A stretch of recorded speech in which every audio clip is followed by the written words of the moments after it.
So great to have this living legend right here with us, a guy who lit up the courts in Seattle at Seattle U so many years ago and grew up in Washington, D.C. You came here, you served in the Army while you were playing in the NBA.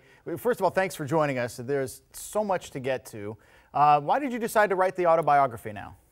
Well, because everybody's always asking me, my ex-players, my relatives, everybody said, you should write a book, you should write a book, you should write a book. And it just got to the point and I said, well, okay, fine, I'll write a book. You have so many stories to tell. What were some of the stories that, as you were writing the book, came back to you in color and felt like, wow, I kind of almost forgot about how great that was? Oh,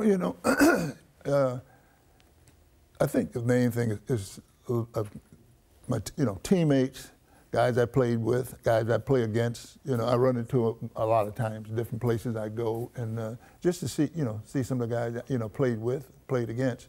And we would get together, go out to eat, and then kid one another how you didn't guard me and stuff like that. And it was fun because some of the guys I hadn't seen in so many years. I didn't know they were still around. Well, you grew up in Washington, D.C. It was segregated at that time, and you dealt with racism under Donald Sterling, the owner of the Clippers, for 20 years. How would you say your race has impacted your life?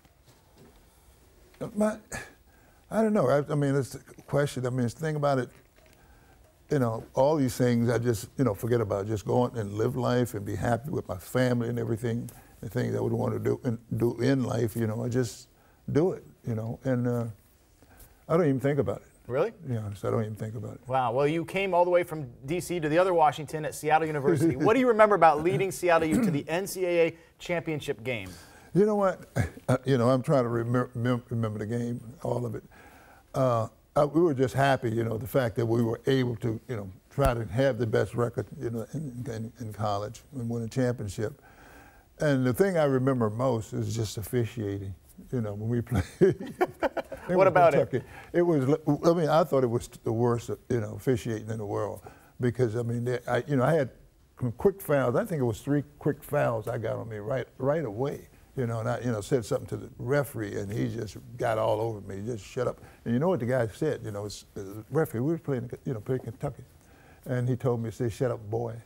Exactly what he said, And I got fouled and everything else. The guy didn't call. Things he shouldn't. Was poorly, refereed the guy. Well, and race playing a factor in. Right, playing in their hometown. Wow. Too. That's unbelievable. Yeah. Last night we just showed the highlight. LeBron James had 51 points, and you hold the NBA Finals record for points in a game with 61. People are asking, has LeBron passed Michael Jordan as the best player of all time? Is it Wilt?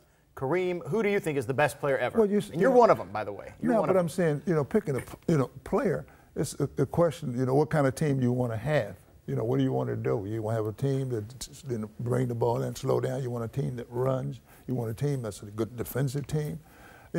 Russell was all of that. And when they look at the record, hey, teams he went to, they won championships. And you would want a player, like Russell.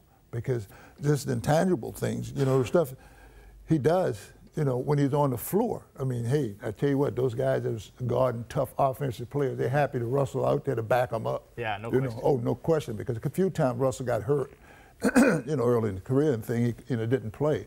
And he just got whipped pretty good, because they didn't have Russell. Russell is not necessarily, a great offensive player. He'll get his, double figures in numbers and stuff like that. But I said intangible things, block and shots, setting picks and all these things like that goes unnoticed. Mostly, people get the credit and you look them up when they look at their scoring. They say, gee, he got 50 tonight, he got 30 tonight, 40 tonight. They don't look at the other things. Hey, this guy blocked 15 shots. Helps him win the game. Right. Hey, real quick, before we let you go, what do you want people who never saw you play to learn from you if they get your book? I don't, the only thing I would say is that, I did my best, and the songs of my best wasn't good enough. But still, I enjoyed, the thing about it, I had great teammates, and, I had great relationship with the teams we played against, they're guys, we would go out to eat together before a game, and then once you get in the game, you go up to the guy, you say something to him, and especially to Russell. Go up to shake hand. He just turns his back. He just turns his back. Playing those mind games. Right. And then after the game is over, now in the dressing room, somebody's knocking on the door. Who is it? Bill Russell.